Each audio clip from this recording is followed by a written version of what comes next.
Hello, y'all. It's Jason Laughlin back with you again.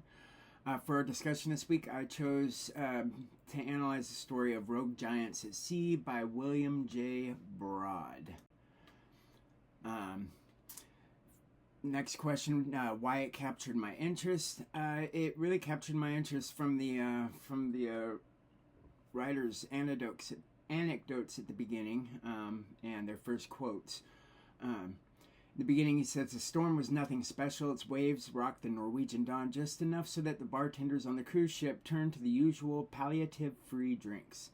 I thought that was funny. I've been on cruise ships before, and that seems to be what they do when there's issues, is get you drunk. I also really liked in the third paragraph when they start doing quotes, that the first quote is somebody talking about how they felt like a cork in a bathtub. I've also been on big waves and on cruise ships, and that's kind of how it feels. Which typical elements of the story type does it contain? Which does it omit? I thought that this story used all of them, all 6 of them, very well. The only one that didn't get used as much was the counter moves. It talked about the history of rogue waves, the scope, the areas that it covers, the reasons that it happens, based on scientific research, the impact that it has on the shipping vessels, etc. It definitely talks about the future and what they're doing to try and give us warnings and things like that of these rogue waves.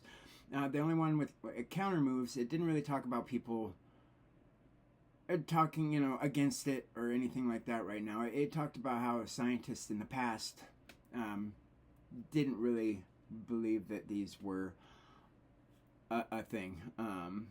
So that's the only thing I could see on counter moves.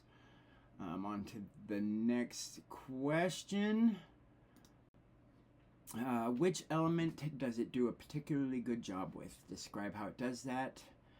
The element I thought it did best with, as you can see here from my picture, is scope. They said there are far more areas than previously suspected. To quote, I already quoted from the article, but it talks about areas of the world where these rogue waves happen more, why they happen more there, and then it talks about 4 to 5 shipping tankers getting sunk every year, especially in the Middle East area. And basically it talks about how it affects us, how it affects our bottom line, why we should care about this.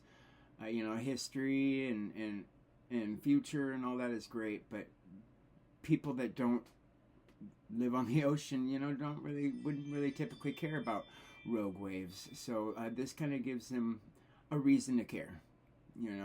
Their bottom line, their pockets, these tankers getting sunk, so on and so forth.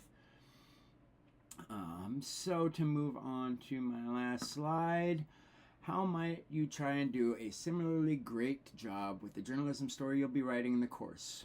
Will that be easy, medium, difficult? What I've found is that nothing's easy. Not in this schooling venture of mine.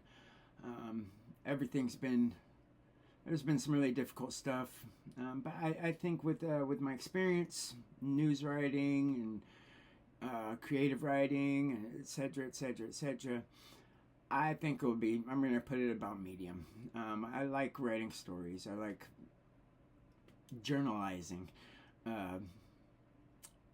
It all just depends on what stories I'm writing. I like science and nature, trying to stay away from social and political issues, but I'll do whatever I have to do for school. So for this course, I think I'll do okay. I think I'll be above average. So